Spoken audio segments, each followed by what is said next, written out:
ललकार पाकिस्तान के ऐसे कमांडो की दास्तान जो लड़ाई झगड़े को पसंद नहीं करता था। सियासत ने, हालात ने और पुलिस ने उससे उसका प्यार छीन लिया। वो आदमी बेजार हो गया। फिर एक दोस्त ने उसकी ज़िंदगी बदल दी। वो दिन ब दिन फुलादी जिस्म और इरादों का मालिक बनकर अपने और मुल्क दुश्मनों पर टूट पड़ा। दास्तान की तरफ चलने से पहले चैनल को सब्सक्राइब करें, लाइक करें और शेयर करके अपनी मोहब्बत का सबूत दें। शुक्रिया। ललकार किस्सा नंबर 105। मैं सन्नाटे में रह गया। वाकई ये सनसनीखेज इंकशाफ था। मैं खुद भी कई दिन तक उलझन में रहा। बेशक सुल्ताना की कुल्हाड़ी से हारून के सर के पिछले हिस्से पर गहरा जख्म आया था, लेकिन ये ऐसा जख्म नहीं था कि इसकी फौरी मौत का बायस बन जाता। यकीनन ये साजिश ही थी। बंधे हुए हारून को खो के अंदर मोहन कुमार ने मारा। फिर उसकी लाश लेकर दुहाई देता हुआ नल पानी जब पहुंचा। इसकी दुहाई कारगर रही थी और छोटे सरकार ने मुझे और सुल्ताना को पनाह देने की बजाय मोहन कुमार और गुरु वगैरह के हवाले कर दिया था। चौहान ने मध्यम लहजे से बात जारी रखते हुए कहा, असल में ये नौजवान फरोज और हारून एक दूसरे के दोस्त भी थे। फरोज को मालूम था कि हारून की मौत हकीकत में किस तरह हुई है। वो अपने दिल में गम छुपाए फिर रहा था। इस दौरान में ये दूसरा वाक़या हो गया। पता चला कि जॉर्ज ने सुल्ताना को जेल से निकालकर अपने घर पहुंचाया है। दीगर लोगों की तरह फरोज भी अपने गमों गुस्से को दबा नहीं सका। यह तो बिल्कुल नई सूरत हाल सामने आ गई है। मैंने कहा, हाँ, और नई सूरत हाल में हमारा काफ़ी फ़ायदा हो सकता है। अब जब ये सारी बात छोटे सरकार के सामने आएगी तो मुझे पूरी आशा है कि उनका रवैया भी नरम हो जाएगा। मैं तो समझता हूँ कि मोहन कुमार वगैरह की ये साजिश बड़े अच्छे वक्त पर सामने आई है। कुछ ही देर बाद अनवर खां अपने साथ फिरोज नामी इस लड़के को ले आया। इसकी उम्र 22-23 साल थी। उसकी आंखें गुस्से से सुर्ख हो रही थी। शायद वो अभी तक यहाँ होने वाले झगड़े के असरात से निकला नहीं था। अनवर खां ने उसकी पुश्त पर हाथ फेरते हुए कहा, तुमने बहुत दिलेरी वाला काम किया है। अकबर अली तो कोई चीज़ ही नहीं है। तुम्हारा कद हम सब से ऊंचा हो गया है। चौहान ने कहा, मैं चाहता हूँ फिरोज कि कल तुम मेरे साथ छोटे सरकार के पास चलो। तुम्हारी गवाही हमारे लिए बड़ी फ़ायदेमंद साबित होगी। मुझे पूरा विश्वास है कि इस बार छोटे सरकार का फैसला तुम लोगों के हक में होगा। फिरोज ने इस बात में सर हिलाया। ताहम मैं देख रहा था कि उसकी आंखों में जलती हुई आग धीमी नहीं हुई। वो अनवर खां और चौहान की बातें सुन तो ज़रूर रहा था, लेकिन उसके जहन में शायद कुछ और ही चल रहा था। गालिबन उसको हिंदू माँ का बेटा होने का जो ताना दिया गया था वो उसे आग बगोला किए हुए था और वो अंदर ही अंदर खौल रहा था। अगले 17-18 घंटे विक्खों के अंदर गुजरे। खो में मेरे और सुल्ताना समेत तकरीबन 45 अफराद मौजूद थे। अनवर खां इनका लीडर था। डॉक्टर चौहान एक खैरख्वाह और मददगार की हैसियत से यहाँ मौजूद था। वो कोशिश कर रहा था कि किस तरह इन 45 लोगों को नल पानी में छोटे सरकार के पास पनाह मिल जाए। इस सिलसिले में गुफ्तगू और पैगाम रसानी का सिलसिला जारी था। अभी तक चौहान और अनवर खां वगैरह खुद इस खूह से बाहर नहीं निकले थे। यकीनी बात थी कि खूह से बाहर सब के लिए खतरात मौजूद है। सुल्ताना बदस्तूर नीम गनुदगी की कैफियत में थी। चौहान उसे महफूज मकदार में अफीम दे रहा था। वो ज़्यादा देर सोई रहे और उसके जहन को नॉर्मल होने के लिए वक़्त मिले। आधी रात को जब सारे सोए हुए थे, एक साया मुझ पर झुका और मेरे शाने को हौले से हिलाया। मैं गनुदगी में था, जल्दी से उठकर बैठ गया। उसने होंठों पर उंगली रखकर मुझे खामोश रहने का इशारा किया। मैंने पहचान लिया वो कल अकबर नामी शख्स के साथ झगड़ने वाला फिरोज ही था। उसने दोस्ताना अंदाज में मुझे अपने साथ आने का इशारा किया। मैं चंद लम्हे तक तजब्जब में रहने के बाद उसके पीछे चल दिया। वो मुझे खो की 2-3 तंगो तारीख शाखों से गुजारने के बाद एक हुजरा नुमा जगह पर ले आया। इस कुदरती हुजरे में एक छोटी सी मैली कचैली लालटेन रोशन थी।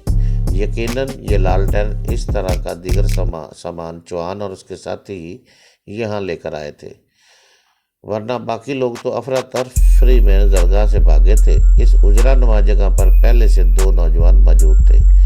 इन की उम्र 22-24 साल के करीब रही होगी। इन दोनों के पास राइफलें मौजूद थी। उनका लिबास और वज़ाकता बता रही थी कि वो मुसलमान हैं। उनकी बड़ी बड़ी आंखों में गुस्से की सुर्खी नजर आती थी। उन्होंने बड़ी गर्मजोशी के साथ मुझसे हाथ मिलाया। मेरा नाम इसाक है, इनमें से एक ने कहा, और मेरा नाम माजिद है। मैं फ़रोज़ का मामूजाद भी हूँ। दूसरे ने भी धीमे लहजे में अपना तारुफ करवाया। और मुझे तो तुम जानते ही हो, मैं फ़रोज़ हूँ, हुक्म जी के गुंडों के हाथों बेमौत मारे जाने वाले हारून का दोस्त। फ़रोज़ बोला। तुम मुझे यहाँ क्यों लाए हो? मैंने पूछा। आहिस्ता बोलो। फ़रोज़ ने सरगोशी की। हम नहीं चाहते कि यहाँ होने वाली बातचीत किसी और के कानों में पड़े। इसहाक बोला। कल रात तुम्हारा जोश जज्बा देखा तो जवान साहब और अनवर भाई वगैरह ने जोर मार कर रोक लिया, वरना तुमने यहाँ से निकल जाना था। लगता है तुम भी इस तरह सोच रहे हो जिस तरह हम सोच रहे हैं। बर्दाश्त की एक हद होवत है और वो हद गुजर चुकी है। हम तीनों ने आज रात एक फैसला किया है। हम चाहते हैं कि तुम भी इस फैसले में शामिल हो जाओ, लेकिन ये तुम्हारी अपनी मर्जी की बात है, कोई ज़ोर ज़बरदस्ती नहीं है। फ़रोज़ बोला। तुम किस फैसले की बात कर रहे हो? मेरी रगों में लहू उछल गया। मैंने सवालिया नज़रों से फ़रोज़ की तरफ देखा। उसकी आंखों में चिंगारियाँ थी। उसने इस बात में सारा लाया। हाँ, अब सब्र की हद गुजर चुकी है। ये सफ़ेद भेड़िया हमारी औरतों को खावत है, इसके जिस्म नोचत है। उसने हर तरफ जाल फैला रखे हैं, कहीं ज़ोर ज़बरदस्ती का जाल, कहीं प्यार मोहब्बत का जाल। उसके पास 100 हीले बहाने हैं और ये अपने शिकार को छोड़ता नहीं है। अब इस बदनसीब सुल्ताना को देखो, वो कोई ऐसी खूबसूरत नहीं, एक बच्चे की माँ भी है, लेकिन सफ़ेद सूअर ने उसको भी माफ़ नहीं किया। वो 3 साल से अपनी ज़िद पर अड़ा हुआ था और कोशिश में लगा हुआ था, आखिर कामयाब हुआ। अब हम इसकी कामयाबी को आखिरी नाकामी में बदल देवेंगे। इसके नापाक बिस्तर के ऊपर ही उसके टुकड़े कर देवेंगे। आखिरी अल्फाज कहते कहते फ़रोज़ के लहजे में अजीब सी गर्ज आ गई। पेशानी की रगें उभर आई। हाँ, हम जॉर्ज को मार देंगे या खुद मर जाएंगे, माजिद ने फैसला कुन लहजे में कहा। फ़रोज़, हम तीनों कल रात इस अहद के साथ यहाँ से निकलेंगे कि जॉर्ज गोरे को मारकर वापस आएंगे या कभी वापस नहीं आएंगे। उसने कुछ लम्हे तवक्कुफ़ किया, फिर मेरी तरफ देखते हुए बोला, क्या तुम इस काम में हमारे साथ शरीक होना चाहत हो? बेबसी का मंजर एक बार फिर मेरी निगाहों में चमका। बड़ी आन बान वाली सुल्ताना लाचारी की तस्वीर थी। वो मुझे जॉर्ज के बेडरूम से बाहर निकाल कर दरवाज़ा बंद कर रही थी। राइफल पर मेरी गिरफ्त मजबूत तर हो गई। सीने में आग की दियोकामत लहर फिर हरकत में आने लगी। मैंने धीमे लहजे में कहा, लेकिन इस सिक्योरिटी का क्या करोगे जिसने जॉर्ज के घेरा तंग किया हुआ है? अब तो ये सिक्योरिटी और भी सख्त हो गई होगी। महरोज भाई, जब जान हथेली पर रख ली जावे तो कोई भी रुकावट आगे बढ़ने का रास्ता ना ही रोक सकती। अब तुम खुद को ही देखो, जब तुमने जान हथेली पर रख ली तो तुमने जॉर्ज के कुत्तों और उसके रखवालों को लहूलुहान करके उसके घर से निकल आए या नहीं? फ़रोज़ ने कहा। क्या तुम्हारे ज़हन में कोई मंसूबा है? मैंने पूछा। हाँ, मंसूबा भी है, लेकिन सबसे पहली बात यह है कि जो बात अब चारों के दरमियान होगी उसका पता अनवर भाई और चौहान साहब वगैरह समेत किसी को नहीं होगा। फ़रोज़ ने कहा। मैं खामोश रहा। इसाक बोला, ऐसी बात नहीं कि हम अनवर भाई और चौहान साहब वगैरह से अलहदा सोचते हैं। सोच एक ही है, और ये कि इस राजवाड़े में से जॉर्ज गोरा जैसे कुत्तों का खात्मा कर देना है। वो ये काम और ढंग से करना चाहते हैं, लेकिन हम और ढंग से करेंगे। ये हरामी जॉर्ज गोरा वाला काम तो बस चंद पैरों के अंदर ही होगा, और अगर नहीं होगा तो फिर हम नहीं होंगे। लेकिन एक बात सोचने की है, मैंने कहा। चौहान और अनवर खां वगैरह का ख्याल है कि इस बार सुल्ताना को और हम सबको नल पानी में पनाह मिल जाएगी। सबको पता है कि जॉर्ज और उसके पुश्त पनाह हुक्म जी ने जुल्म किया है, और लेकिन अगर हमारी तरफ से भी कोई कार्रवाई होगी तो फिर कुछ लोग उसे भी जुल्म करार देंगे। यूँ ये पनाह वाला मामला खतरे में पड़ जाएगा। साग ने कहा, तुम्हारी बात अपनी जगह दुरुस्त है, मगर जॉर्ज की मौत एक ऐसा वाक़या होगा जिस पर शायद हुक्म जी और उसके करीबी साथियों के सिवा हर कोई खुश होगा। जॉर्ज जो कुछ करता है उससे सिर्फ मुसलमान ही मुतासर नहीं, हर कोई मुतासर है। हम तो समझते हैं कि जॉर्ज मारा गया तो हुक्म जी और उसके हवारियों की कमर टूट कर रह जाएगी। ایک دم سب کچھ اچھا ہو جائے گا، مگر ایک دم سب کچھ برا بھی تو ہو سکتا ہے، میں نے کہا۔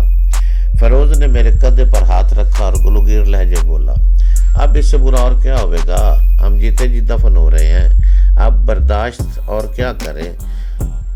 تو پھر بھی ہم مجرم ہوں گے اگر برداشت کرتے رہے، اگر نہ کی تب بھی۔ اس کا پرجوش لہجہ عیاں تھا۔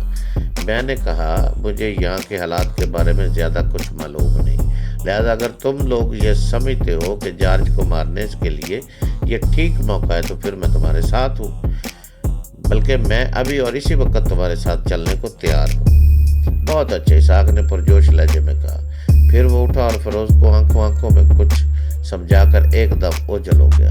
ہم وہاں لالٹین کی مدھم روشنی میں بیٹھے رہ گئے، سب خاموش اور تھے، ایک دوسرے کی طرف دیکھ رہے۔ رات خاموش اور بیدو بھری تھی۔ میرے اندازے کے مطابق ہم زمین کے نیچے کم از کم 100 فٹ کی گہرائی میں موجود تھے۔ سرنگوں کا ایک شاخ در شاخ سلسلہ تھا۔ میرے قیافے کے مطابق اس کی طوالت 1.5-2 میل کے قریب تو ہوگی۔ حکم جی اور جارج گورا کے کم از کم 45 باغی اس وقت اس زیر زمین پناہ گاہ میں موجود تھے اور ایک ہنچا منصوبے کے تانے بانے بن رہے تھے۔ میں نے فیروز سے پوچھا، اسحاق کہاں گیا؟ وہ سرگوشی میں بولا، اسحاق کے ذمے اسلحے کا انتظام ہے، وہ اسی کام کے لیے گیا ہے۔ رائفلیں تو تم سب کے پاس موجود ہیں اور میرے پاس بھی ہے، میں نے کہا، لیکن ہمیں کچھ اور بھی ضرورت پڑے گی، وہ معنی خیز انداز میں بولا۔ یہ اسحاق زرگاں کا رہائشی ہے؟ میں نے پوچھا۔ ہاں، اس کی سگی بہن بھی جارج گورا کی شکار ہوئی، کچھ 4 مہینے پہلے وہ بیمار ہو کر مر گئی، لیکن جاننے والے جانت ہے کہ وہ مری نہیں تھی، اس نے خود کو مارا تھا، کوئی زہریلی چیز کھا لی تھی اس بد نصیب نے۔ کیا ہوا تھا اس کے ساتھ؟